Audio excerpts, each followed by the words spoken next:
Daddy's Prey Productions presents The Wheel, Chapter 2, a NoSleep Story by DarklyGathers, about a man and his dog whose obsession with a life-stealing entity of pure horror brings him to a very dangerous situation and also a new outlook on life itself. I hope you enjoy the second and final chapter of The Wheel. It's been a week now since our last encounter with the Wheel. I still see that night in my dreams. The crumbling and disintegration of the people in the streets. The glare of the monster. Benny rests his head in my lap, looking up at me with those big eyes of his. And I scratch him behind the ear. You know, don't you, boy? You ready to go out again? He barks softly, and I rise from the desk.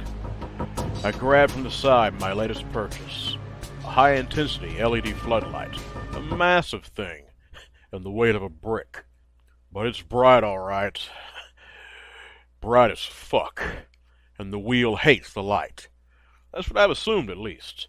I need to stop jumping into these situations so carelessly. I need to think more, be a wee bit more rational, have more of a plan in place. I fasten on my coat, and I crouch down to my dog. You ready, boy? He looks at me panting, and with a deep breath, I lead us out into the street. I'm nowhere near as confident walking at night as I used to be. Benny leads us through the deserted streets, sniffing his way through the darkness. A faint mist hangs unwanted around the edge of lampposts in the distance and clings to the base of the buildings. As we head further and further through the town, I find myself startled by every shifting shadow, every miscellaneous noise. Come on, I mutter to myself. Get it together. But it won't be far away now. Benny's gotten so good at following the subtle trail the Wheel leaves behind. Benny stops and whines a little, and quickly I lead us to a nearby skip to use as a cover. A moment or two later, a figure, a shadow at first, then more clearly a girl, comes walking out from the mist and down the street. She has her headphones in, walking alone, her footsteps falling in time to some unheard song. This will be the Wheel's next target. Benny has begun to growl, and I see the collapsing bodies of the boy and the homeless man in my mind's eyes. My heart rate increases, and I start to sweat, despite the chill. It's going to happen again. It's all going to happen again. I hear the man's voice in my head. We gotta help him.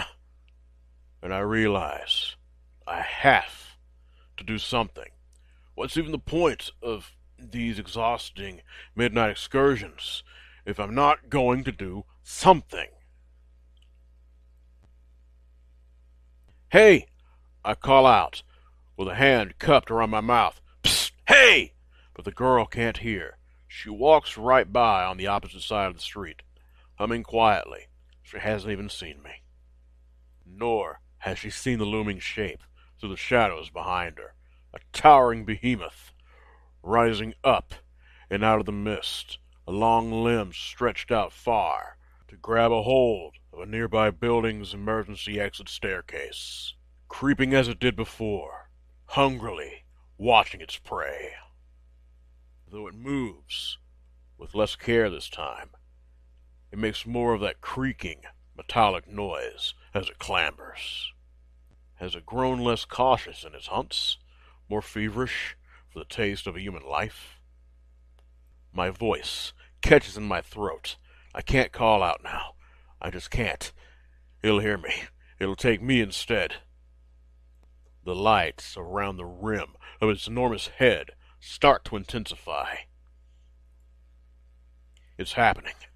My eyes dart from the head of the beast to the oblivious girl, alone and foolish on our late-night walk.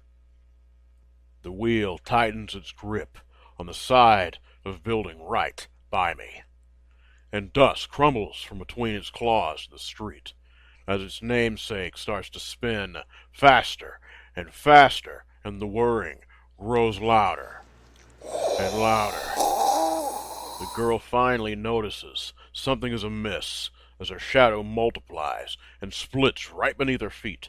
She turns to look up, and behind her in confusion, and her mouth falls open in horrified shock.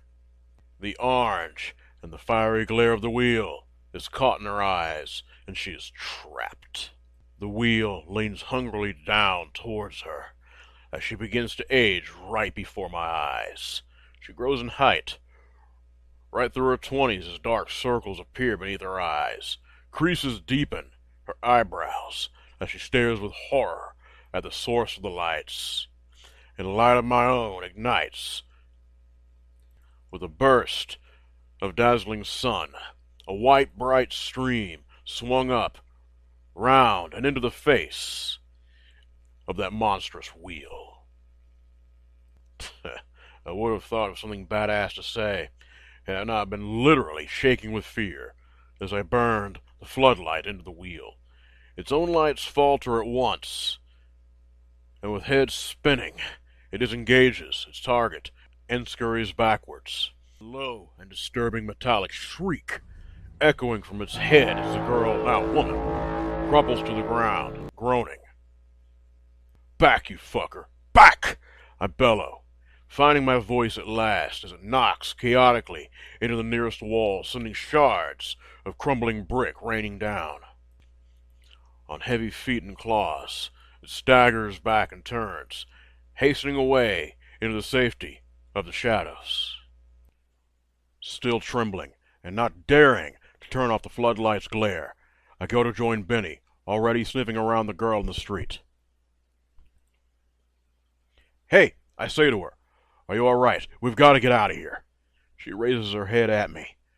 Propping herself up on an arm, she shakily takes out her headphones. What was that?" she murmurs, and then seems surprised at the sound of her own voice. I don't know." She clears her throat, distressed. "Something's off." She winces as she climbs to her feet, looking down at her hands. Her fingernails reach out far from the ends of her fingers, though she broke a couple in the fall. "What the fuck is going on?" she whispers, and my heart goes out to her. How old is she now? How much time has been taken away from her? "I'm sorry," I mutter. And what else is there for me to say? What do you say to someone in a situation like this? The sound of the whirring is returning. I can't see it, but I can hear it. Benny barks and growls. "It's all right, Benny. It's okay." I grab the woman, the girl, by the collar of her coat. "You have to go, all right? Get the fuck out of here. If it catches you in its light, it ages you. You hear me? It takes years from your life until you're nothing but bones." "It what?" She looks down at her hands again, turning them over. "It ages you?" I give her a starting shove as a shadow creeps around the roof of a nearby building. I swing the floodlight up towards it, and it disappears for a second time, sleeking back into temporary shadow. "Go!" And to her credit, she does. I hold out until she has vanished from sight, and then I break too. I retreat down a nearby alley, panting and waiting, listening close. I don't want the wheel to know where I am, so I switch off the floodlight, blinking as I try to force my eyes to readjust to the darkness. It's here that I catch my breath. It clouds and fogs before me as I listen as intently as I can for the sounds of the wheel. What's even my plan here? Keep it out in the open till sunrise?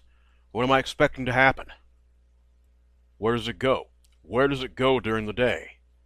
We have to keep following. I need to know where it goes, where its hideout is. So mustering all my courage, I leave the relative safety of the alley and continue on down the street, keeping close to the shadows. Benny leads me through the town and out back to the fields. We walk for most of the night, he and I can tell he's getting tired. Hell, I am too. But we have to know where it goes. Benny seems to lose the scent a few hours into our quest. I check my old watch with tired eyes. 4:35 a.m. Jesus. We're out by the fields. Not the same one as before. No. No sheep here. Just a rusty old scrapyard and a disused barn. It's morbidly tempting, but I refrain from checking the barn tonight. I just can't bear it. So I resolve to try again tomorrow. Come on, boy, I say, stifling a racking yawn. Let's go home. Benny and I fall asleep till late afternoon, and I wake feeling groggy and exhausted. I can't keep going on like this. I push myself through a day of work, grimly trying to recoup the lost time before it gets noticed. But my thoughts are all on the night, on the next night, on scoping out that barn, on drawing attention to the monster, and driving it out. For good. I find myself doodling it in, the margin of my notes, watching the hands of the clock tick by, the slow, crawling passage of time. I will it to go faster, waiting for the sun to set and the night to fall. Come on, hurry up. Why can't the time go just a little faster? As it always does, however, the day draws to a steady close. I've been ready for hours, but when midnight strikes, I am out the door in an instant, camera around my neck, floodlight held in one hand. Come on, Benny, I say. There's a good boy. And out we go, out into the darkness. I want to head straight out to the fields, straight out to the barn, but Benny has other ideas. He keeps barking and trying to lead me back to the scene of the attack last night. Come on, boy. No, we're headed to the barn. But no, he won't budge, and eventually I relent. Following along as he hurries back across the cobblestone streets and between the buildings to the road where the wheel struck the girl. What are we doing here, Benny? I murmur, as Benny comes to a stop, looking out over the street, tail wagging. I squint and see at the far end a figure stood beneath one of the street lamps, a silhouette, checking carefully for signs of the wheel. Though emboldened by Benny's relative chill, I walk out down the street towards the figure. As we draw closer, it turns to us, and I recognize her at once as the girl from the previous night. Thank God, she mutters, as she marches towards me, taking me by surprise, as she grabs me by the collar and stares angrily into my face. Benny barks at her, but she ignores him. Her eyes, they're the same, but the face that I look at this moment, back into now, the face I see clearly in the light, is of a woman in her late 30s, maybe early 40s. What happened to me? She shouts, and already the tears start to fall. She loses her composure almost at once and releases me, crying softly into her sleeve. How do I go back? What do I have to do to get back? I run a hand through my hair with pity. I'm sorry, I tell her. I don't think there is a way back. She sniffs and wipes a hand across her face. She looks back at me. I've literally had the worst day of my life. You know, she says. I say nothing. All the problems I was faced with yesterday, whether or not my boyfriend likes the other girl, what I'm going to study at college, lyrics for the song I was trying to write, and the gift I was going to get for my mom's birthday. She forces a humorless laugh. All meaningless now. My friends, family, they don't recognize me. And why would they? I would kill to get back the problems I was dealing with yesterday. But yesterday, it's gone. She looks at her hands again. It's not fair. I feel so much older. It's not fair. I want to go back. Benny nudges her leg, and she smiles sadly, scratching his head. She sighs. He's a nice dog. What's his name? It's Benny, I reply, and she nods. I'm Celia, by the way. It's nice to meet you, Celia. Ben. Ben? Yeah, that's right. She cocks her head at me. Isn't that your dog's name? No, his name's Benny. She laughs, for real now. It's a nice sound, though it's broken by a snort of amusement. You name your dog after yourself? What kind of person does that? I didn't name him after myself, damn it. I got him from a shelter. He already had that name when I found him. Oh, I see. She grins down at Benny, his tongue lolling happily, still. Very funny, though. She scratches his head a little longer. So, enough chit-chat. How do we kill it, Ben? How do we kill this thing? Kill it? Listen, this thing is the most dangerous. She cuts me off right there. Do I look like I give a fuck?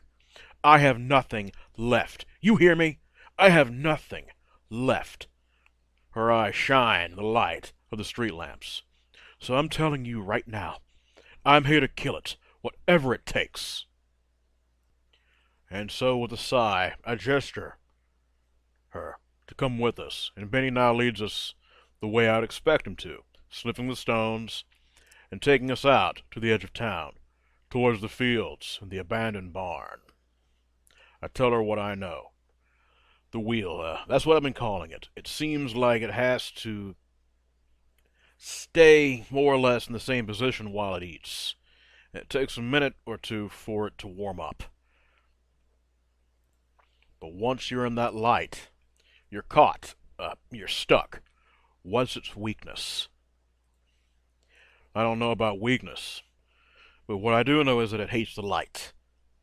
Other than its own, obviously. It avoids the street lamps and the sun, and it hates this thing. I lit the floodlight. That's how I scared it off last night. Is that it? Just light. Anything else you've learned? At all? What is the light, do you think? The light the wheel makes itself. I shrug as we leave the town behind us. It's another silvery moonlit night. I don't know. I'm sorry, I don't know much at all, really. It can eat trees, plants, as well as animals. Insects, too. Trees? Plants? She repeats. Insects? Yeah, same method. It just focuses the beam and takes the life of its target. She rubs her chin in thought. So it targets insects and plants? Well, no, they just got caught in the beam. Grass around the feet of a sheep, moth flew into the light, that kind of thing. Her eyes light up. So the beam isn't all that focused then? Is it? If it kills anything caught in the light... I consider this. We climb the fence at the edge of the dark field, and carefully, quietly, make our way across the grass towards the barn. And Benny starts to whine, ears peeled back. All right, she whispers to me. As we approach, I have a plan. But I never get to hear it. From behind us, from the scrapyard nearby, there comes a sound of twisting metal and creaking machinery. Benny, near enough, jumps out of his skin with a yelp. And I essentially do the same.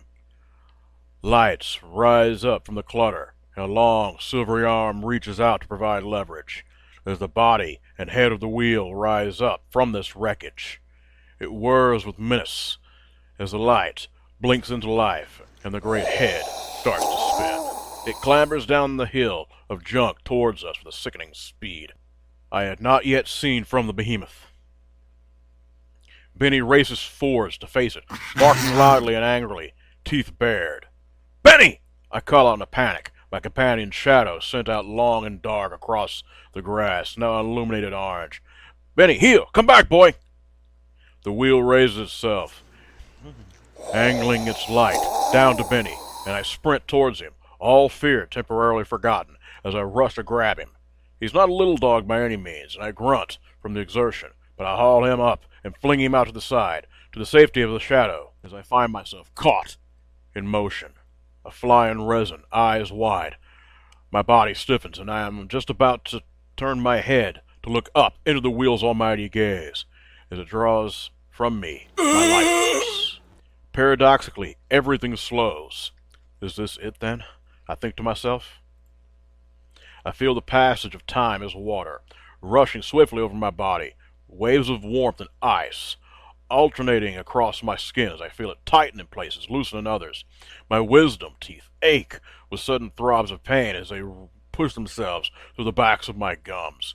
My joints in my hands begin to seize. I can feel my fringe growing long down my face and into my vision. Did I lead a good life? Did I do good enough? Is this all my fault? My obsession? My obsession has done this. It has taken my time from me. Time that I can never surely recover. But my thoughts are interrupted by a sudden shriek from above, and I catch a blur of motion through the darkness. Celia leaps from the roof of the barn, and like a mad woman, down onto the wheel's back. I cannot exactly see what she holds, but it is sharp, and it is metal. She hacks into the monster's neck, eyes wide and brimming with fury. The wheel creaks and cries out with a metallic distress call, the lights faltering, and with a crack it tears away its gaze, leaving me gasping in the darkness, clutching my chest and looking down to my hands. How much did it take? A decade, perhaps? Or a little more? I look back up. Benny is barking and gnawing at the creature's legs. The monster itself swings its head around from side to side, furiously trying to shake off the attacker on his back.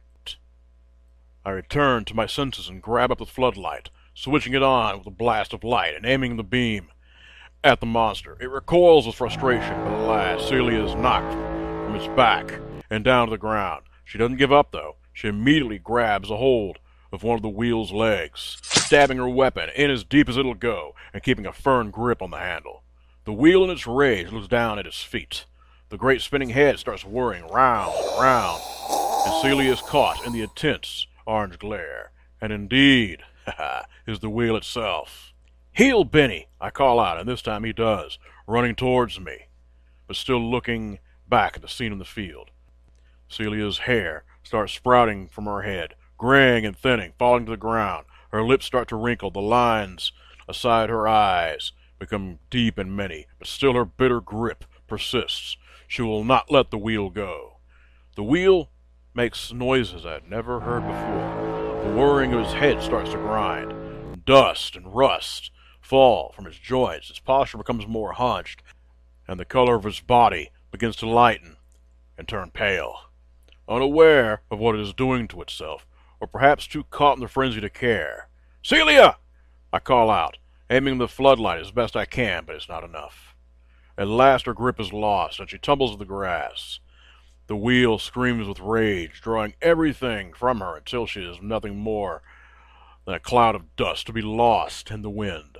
The wheel staggers away limping, and away it goes, slower than before, far slower, out into the darkness, in retreat.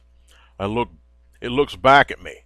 I raise my weapon. I catch it in the fire of my own light, aimed right in the center of his horrible, monstrous head. "Go to hell, you bastard!"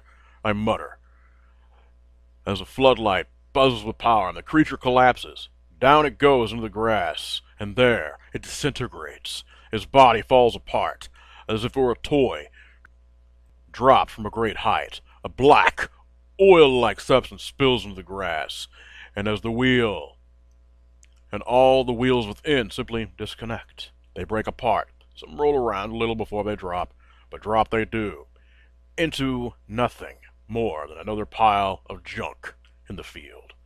Silent, still, and lightless. I drop the floodlight and race to join Benny, but there is nothing but dust blown across a patch of grass, dead grass. She was here, and in the blink of an eye, she was gone. "I'm sorry, Celia," I murmur sadly into the night. I inspect the corpse of the wheel, if indeed it can be called a corpse.